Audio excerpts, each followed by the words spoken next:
മറ്റൊരു വാർത്തയിലേക്ക്. കോഴിക്കോട് പേരാമ്പ്രയിൽ സ്വകാര്യ ബസ്സിടിച്ച് വിദ്യാർത്ഥി മരിച്ച കേസിൽ ഒമേഗ ബസിന്റെ പെർമിറ്റ് 3 മാസത്തേക്ക് റദ്ദാക്കി.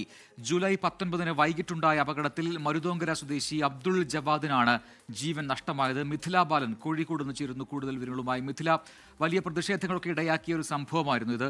ഇതിൽ ഇപ്പോൾ ഒരു നടപടി ഉണ്ടാവുന്നു. ഈ അപകടത്തിന് കാരണമായ ബസിന്റെ പെർമിറ്റ് റദ്ദാക്കുകയാണ് ചെയ്തിരിക്കുന്നത്. അതിന്റെ വിശദാംശങ്ങൾ എന്താണ്? പ്രജിൻ സൂചിപ്പിച്ചതുപോലെ തന്നെ വലിയ രീതിയിലുള്ള പ്രതിഷേധങ്ങൾക്ക് കാരണമായ ഒരു സംഭവമായിരുന്നു ഈ ബസ് അപകടം. ആ ബസിന്റെ പെർമിറ്റാണ് ഇപ്പോൾ 3 മാസത്തേക്ക് റദ്ദാക്കിക്കൊണ്ടുള്ള കളക്ടറുടെ ഒരു ഉത്തരവ് വന്നത്. കളക്ടറേറ്റിൽ ഇന്ന് ചേർന്ന റീജിയണൽ ട്രാൻസ്പോർട്ട് അതോറിറ്റി യോഗത്തിലാണ് ട്രാൻസ്പോർട്ട് അതോറിറ്റി ചെയർമാൻ കൂടിയായ ജില്ലാ കളക്ടർ ഇതുമായി ബന്ധപ്പെട്ട ഉത്തരവിട്ടത്. ഈ ഒരു അപകടമുണ്ടായത് ജൂലൈ 19 വൈകുന്നേരമായിരുന്നു. അബ്ദുൾ ജവാദ് 19 വയസ്സുകാരനാണ്. അബ്ദുൾ ജവാദിനായിരുന്നു അന്ന് ഈ ഒരു അപകടത്തിൽ. അബ്ദുൾ ജവാദ് സ്കൂട്ടർ യാത്രികനായിരുന്നു. സ്കൂട്ടർ യാത്രികനായ അബ്ദുൾ ജവാദിനെ ഈ ഒമേഗ ബസ് ഇടിക്കുകയായിരുന്നു. വലിയ രീതിയിൽ ആഴ്ചകളോളം നീണ്ട ഒരു പ്രതിഷേധമായിരുന്നു ആ ഒരു മേഖലയിൽ ഉണ്ടായിരുന്നത്. ആ ഒരു ബസിന്റെ പെർമിറ്റാണ് ഇപ്പോൾ 3 മാസത്തേക്ക് റദ്ദ് ചെയ്യാൻ വേണ്ടി കളക്ടർ ഉത്തരവിട്ടിട്ടുള്ളത്.